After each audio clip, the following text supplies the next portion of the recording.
Hey everyone, and thanks for tuning in for tonight's Paranormal Pit Stop, which just so happens to land us in Butte, Montana, at an aged bordello that, at the time of its closure, which was actually several years after prostitution was declared illegal, boasted the title of being the longest operating call house in the whole of the US. Are you ready to explore the haunted history of the Dumas Brothel? Historically, through the 1870s, a group of women called the Ladies of the Line would begin selling sex out of Butte, and by the mid-1880s, a variety of dance halls, gambling houses, and saloons had popped up through the area. In 1888, Butte's East Galena Street was lined with brothels, and starting in the red light district, brothers Joseph and Arthur Nadeau would purchase property from which to establish one of their own. The brothers would open their business in 1890 as the Dumas Brothel, a moniker derived from Joseph's wife Delia's maiden name. By 1900, the brothel was operated by one Madam Grace McInnes, her servant, a cook, and 4 working girls. And the same year, traffic to and fro grew to a point where the building actually had to be expanded upon.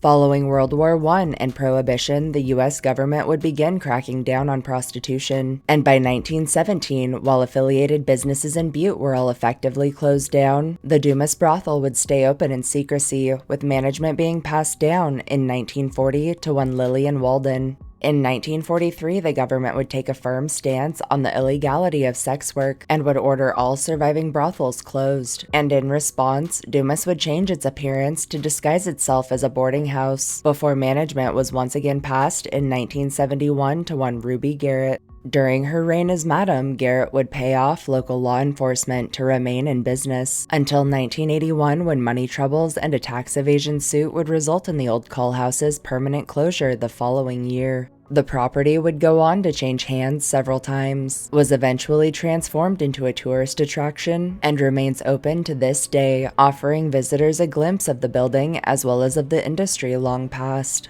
Sadly, conditions at the Dumas Brothel were said to be downright horrendous, with girls as young as 15 working all hours of the day, and being paid much less than a livable wage, in an environment ripe with drugs, alcohol, and disease. Little or no birth control was used, and if workers discovered they were pregnant, they were required to abort the child in crude ways that would often lead to painful deaths days out. Not surprisingly, this tumultuous past is believed to have left restless spirits in wake, and through the brothel, staff and visitors have reported disembodied voices from empty spaces, instances of furniture moving on its own, unnatural cold spots even through summer, lights flickering, and encounters with full-bodied apparitions spanning the ages. Several informal investigations have yielded orbs and shadowy silhouettes in photographs, and sensitive parties have described inexplicable mood swings across the property. One more famous legend tells of Eleanor Knott, who managed operations on site from 1950 to 1955, when she was found dead in her room, and though her passing was chalked up to an accidental overdose, to this day many suspect foul play.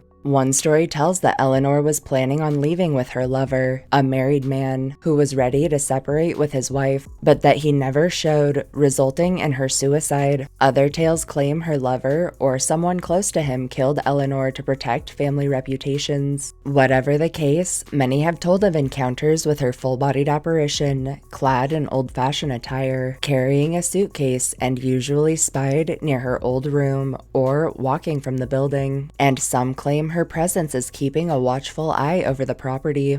Another famous and more recent story tells of an artist who was staying at the brothel and who was mysteriously compelled to paint the same face over and over again. Oddly, his pieces bore a strange likeness to one of the women who previously worked at the brothel, to whom he held no connection with. Lastly, one of the rooms previously used to accommodate wealthier clients is rumored to hold a spirit dubbed the Judge that's been known to lash out at male visitors. And in the basement, many describe feeling overwhelmed, and sometimes as if they're being followed by a menacing or malevolent presence. Thanks for tuning in for this paranormal pit stop. Don't forget to like, share, and subscribe. Good night.